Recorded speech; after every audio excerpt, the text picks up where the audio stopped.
Opo, sa ngayon po, itong oras na 'to, inaatake ako ng GERD. Hello guys, magandang gabi. Ang topic natin ngayon ay about GERD. Ano yung GERD? Ang ikukuwento ko, yung isi-share ko sa inyo about lang sa mga napagdaanan ko, nararanasan ko about sa GERD.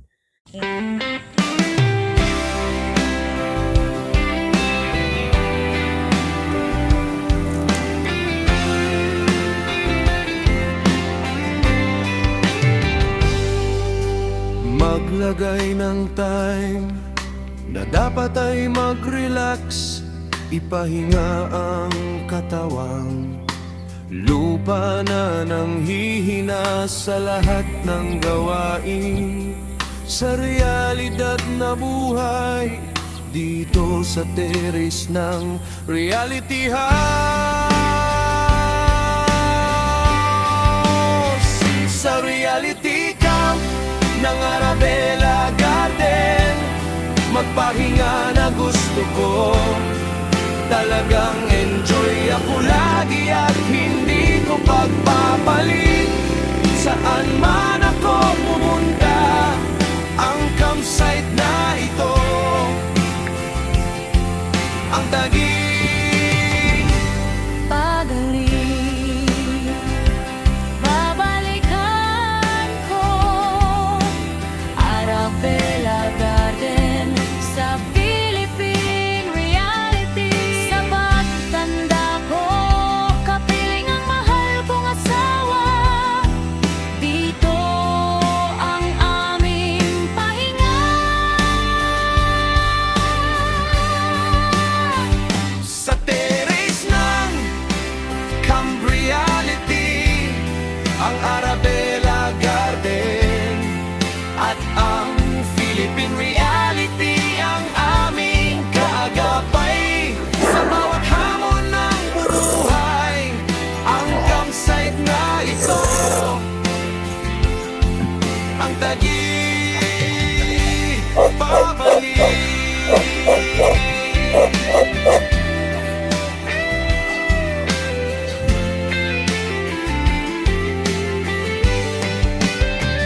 Sa teres ng Camp Reality, ang Arabella Garden At ang Philippine Reality ang aming kagagapan. sa bawat hamon ng muda, ang campsite na ito ang tagig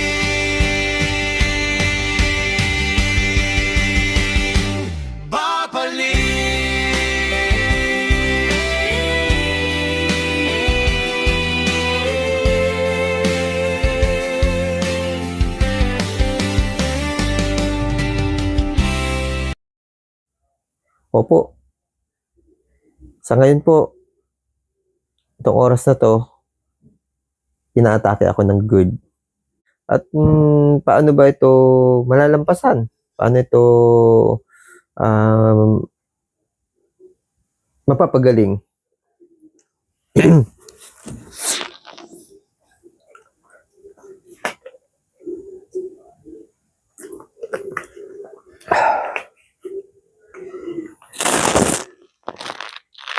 Una sa lahat, mga kaibigan, ang GERD, hindi ito pare-parehas ang trigger para sa bawat isa. Magkakaiba. Kahit sa sarili mo, minsan trigger sa iyo, minsan okay naman sa iyo. Ano ibig sabihin ko? Halimbawa, isang pagkain. Kahapon, nakakain mo siya, okay naman sa iyo. Pero ngayon, kinain mo siya, naging trigger sa iyo. Bukas, o sa makalawa, kinain mo siya, okay na uli. Walang reaksyon. Pero makalawa, nag-react na naman. May ganun yung may ganun yung condition ng GERD. Okay sa akin, hindi okay sa'yo. Okay sa'yo, hindi okay sa akin. Trigger sa akin.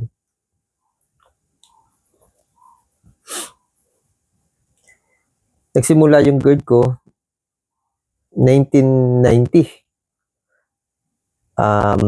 First year high school ako noon, nung mga panahong yun.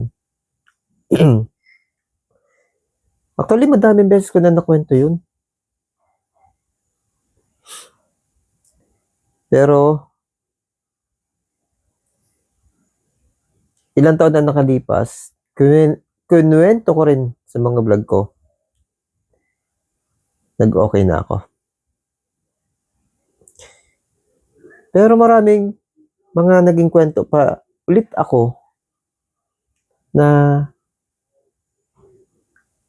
tungkol sa pagiging okay. Paano mo masasabing okay ka na sa sakit na GERD? Magaling ka na sa sakit na GERD? Pwede bang maging magaling na ang isang tao sa sakit na GERD, pero inaatake pa rin siya ng GERD?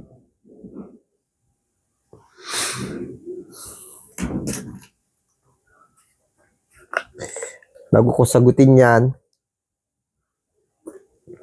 kukwento ko muna sa inyo, share ko muna sa inyo yung ibang mga naranasan ko sa GERD.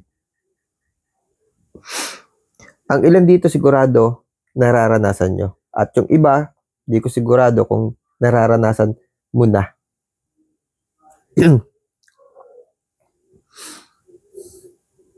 Una, masakit sa sikmura. Dito. Yan. Masakit sa dibdib.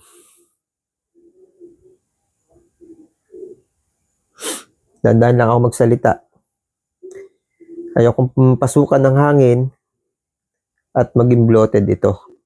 Kasi ang GERD, nagkaka-bloated. May mga tao na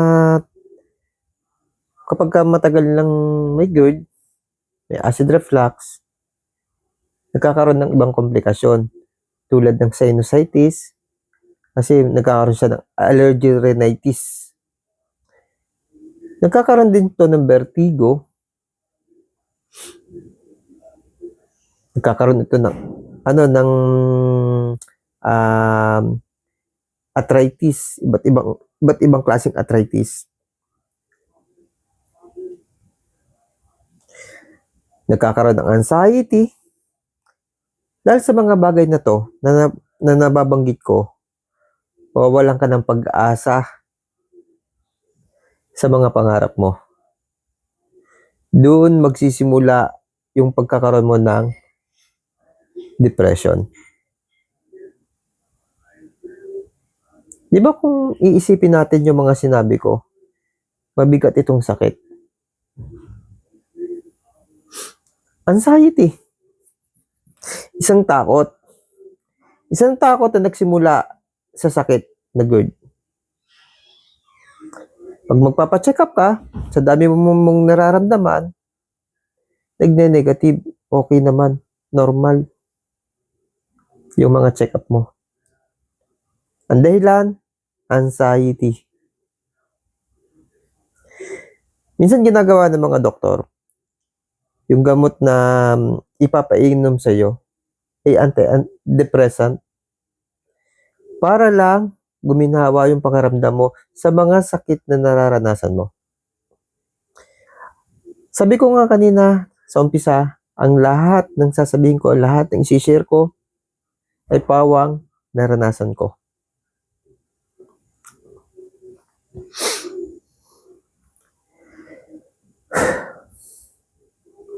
Mahirap huminga. Tulad ko ngayon, nahihirapan akong huminga. O yung mga dating nanonood sa akin, di ba sasabihin niyo sa akin, Kuya Arvin, di ba, sabi mo sa vlog mo, okay ka na, magaling ka na. Ba't parang may atake ka ngayon ng GERD? Oo. O baka may magtanong dyan, nasaan na yung sabi mo na okay ka na magaling ka na, bakit may GERD ka. 'Di ba sinabi ko din sa inyo kanina, ang okay na ba, ang magaling na ba, ay aatakihin pa rin ng GERD?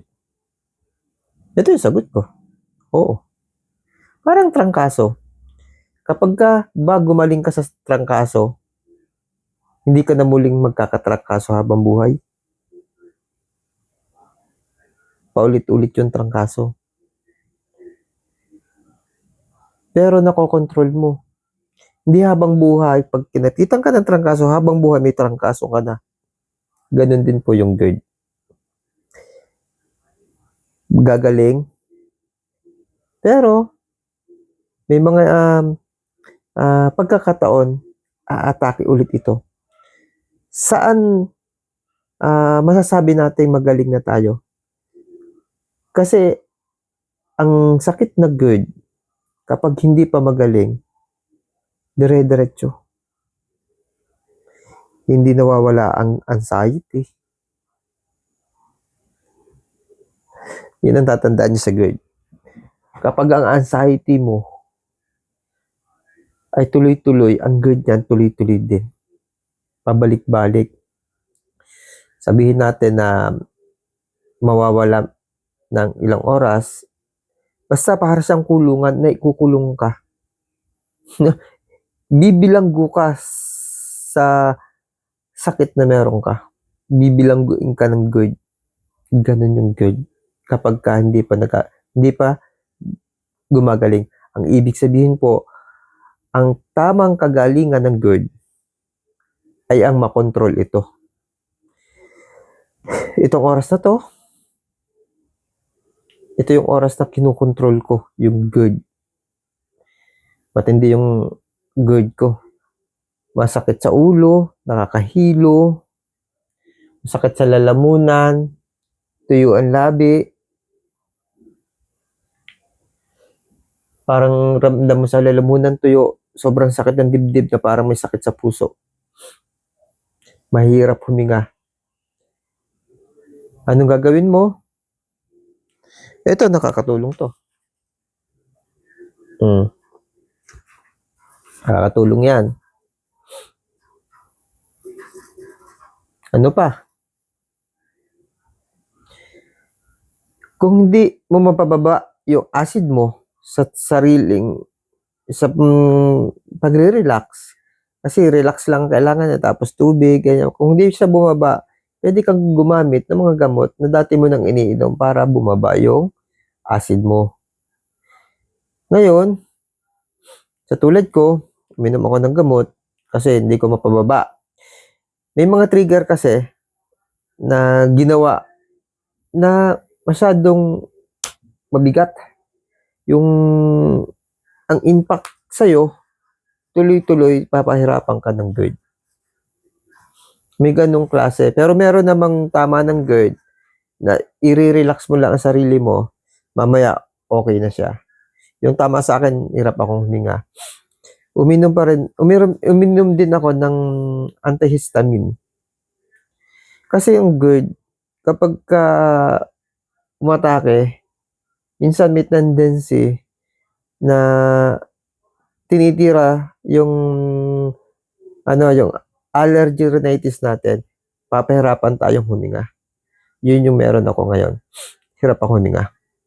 Tapos sa labas, may galing sa mainit na panahon kanina na lumalamig naman.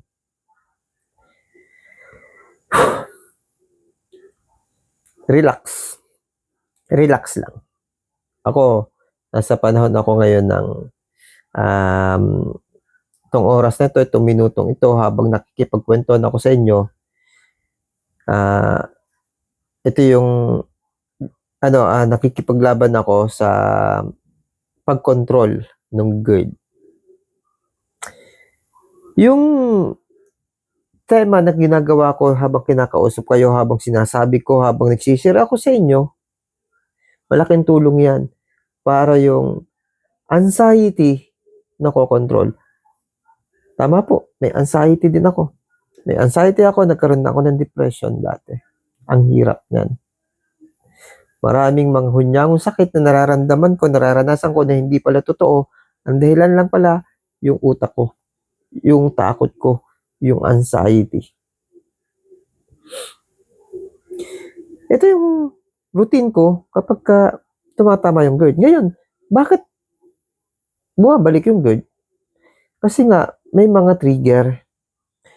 Unang-una, yung kinakain natin, may hirap iwasan. Kahit pa gulay ka, magprutas ka lang, lalabas at lalabas ka kahit kakain ka ng bawal. Yun ay nagpapahina ng immune system natin. Nagpapahina ng panunaw natin. Nagpapahina ng mga parts ng katawan natin na siyang magbibigay ng stress. Ang number 1 na kalaban ng GERD. Kung bakit tayo inaatake ng GERD? Stress. Kapag stress na yung bawat himay-may ng katawan natin, susunod na yung GERD. Lalo na yung pag-iisip natin kapag stress na. Lalo na yung physical. Kung hindi ka sanay sa isang gawain na masyado ka napapagod tapos bigla ka magpapagod ng katawan mo, sigurado, GERD. Kanina kasi gumawa ako ng balon. Lampas sa akin. Umpos ako. Siyempre, office boy ako. Sa opisina lang ako. Lunes hanggang Biyernes, alas 8 hanggang alas 5, minsan lampas pa. Tapit computer, minsan lumalabas, nagle-lecture. Biglang nagpala ako na mas mahigit pa sa akin na ang bilog, malaki lang na konti sa akin. Yumuyukod ako sa loob. Nagbubuhat ako ng lupa paakyat. Matik. Aatakihin ako. Bakit ko ginagawa yon? Siyempre, meron akong ibang pangangailangan sa panahon ngayon. Yung pamilya, habang tumatagal, lumalaki yung mga anak mo, mas lumalaki yung yung gastos. Tapos, ngayon, panahon ngayon ng krisis, kailangan mo na, sa mahal ng bilihin ngayon, kailangan mo na meron kang alternatibong, kaya nga, di ba may garden nga ako. Iniisip ko yung magre-retiro na ako, kailangan ko ng panibagong hanap buhay, meron akong binubuo na project na masakit din sa ulo sa pag-iisip kung paano gagawin, ano yung mga hakbang, ano yung uunahin kong gawin, yung setup, yung madami yan. Sakit sa utak yan, stress yung utak dyan. Tapos physical, stress din. Yun, kain, napapasobra sa kain na, pag pagod, masarap kumain, ganyan. Yun yung dahilan kung bakit bumabalik yung GERD ko. Pero hindi ibig sabihin nun, tuloy-tuloy na yan. Hindi. Nakokontrol ko. Pero may pagkakataon na mahirap labanan. Although alam ko kung paano kontrolin, pero kahit na sutil, alam nyo ba yung salitang sutil? Yung ayaw sumunod, gusto kong ilailo na to, mawala na to, pero at hindi nung init. Ako ganun ngayon. Nandito ako. Tapos nagsishare na nga ako sa inyo. Yun. Ganun lang po pamamaraan ko. Basta sabi ko sa inyo, ang isang GERD na maayos na, kailangan nakokontrol mo na. Hindi ka na natatakot kasi kapag kinapitan ka ng takot ng anxiety, mas mahirap. Yung mga tao na ang daming nararamdaman sakit na yan, dala ng anxiety. Ang GERD, mahirap na sakit na yan. Tapos dadagdagan ng anxiety, mas mahirap. Na-share ko na rin naman to sa inyo dati. Ang GERD, para sa akin, yung nararanasan ko, sobrang init ng ihi. Sobrang init ng dumi. Dati nung una, hindi ko alam. Tinanong ko sa doktor, hindi daw ganun.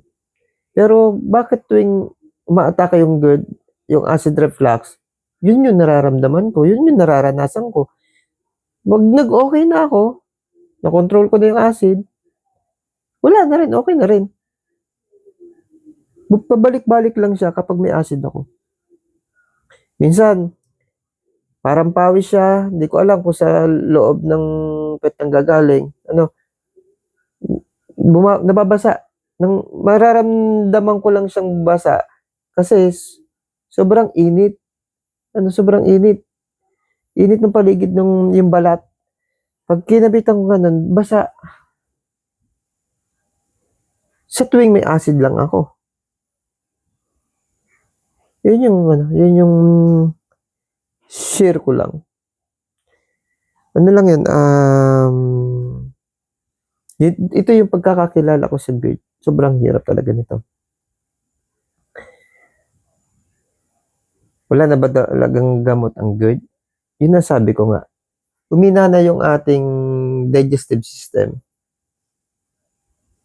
Sa malamang, dahil mahina na yung digestive system, yun ang magiging problema natin habang buhay. Ang tama lang solusyon, mapag-aralan natin kung ano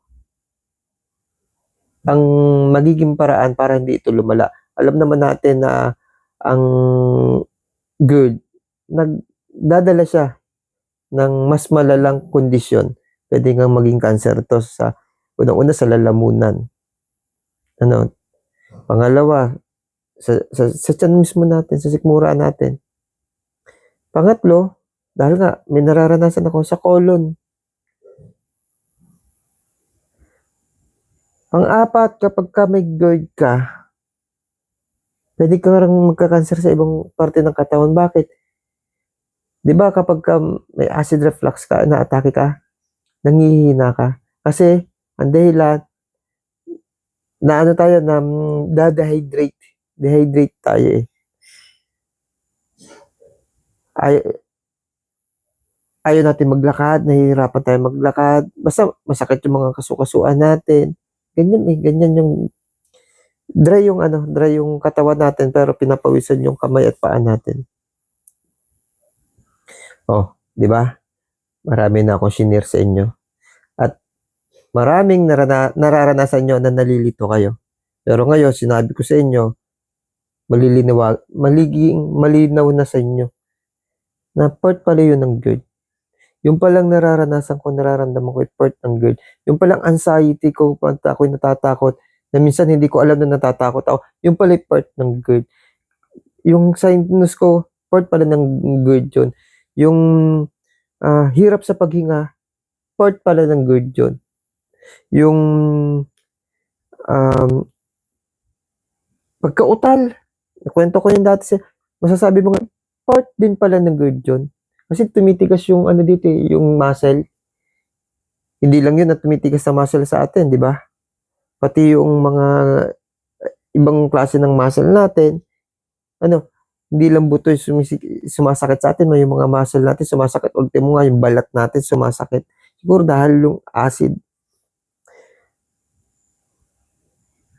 Yun yung tatandaan natin mga kaibigan, ang acid ng ating katawan, gasing tapang ng asido ng baterya. Ayon sa pag-aaral yan, mga kaibigan. Ayon sa pag-aaral. Mahilig ako mag-research. Kasi nga, hindi ko alam kung anong gagawin ko sa sakit ko. Kahit gaano kadami yung doktor na pinupuntahan natin, kahit gaano kagaling yung doktor. Ang hirap pagalingin ang katawan natin. Alam nyo ba kung sino magpapagaling sa inyo? Ang doktor na magpapagaling sa inyo? Ang sarili nyong katawan. Kasi kailangan maging marunong ka sa sakit na nasa iyo. Dahil pag hindi mo siya nakilala, hindi mo yan makokontrol. Ang tamang paraan, kilalanin mo yung GERD na meron ka. Sabi ko kanina sa inyo, hindi pare-pareho ang GERD sa bawat isa sa atin. Arvin Bagon po ang kaibigan nyo. Maraming salamat, magandang gabi. Magpapahinga muna ako dahil baka mag-bloated na ako. Saka na tayo magkwentuhan ulit. Bye-bye po. God bless you.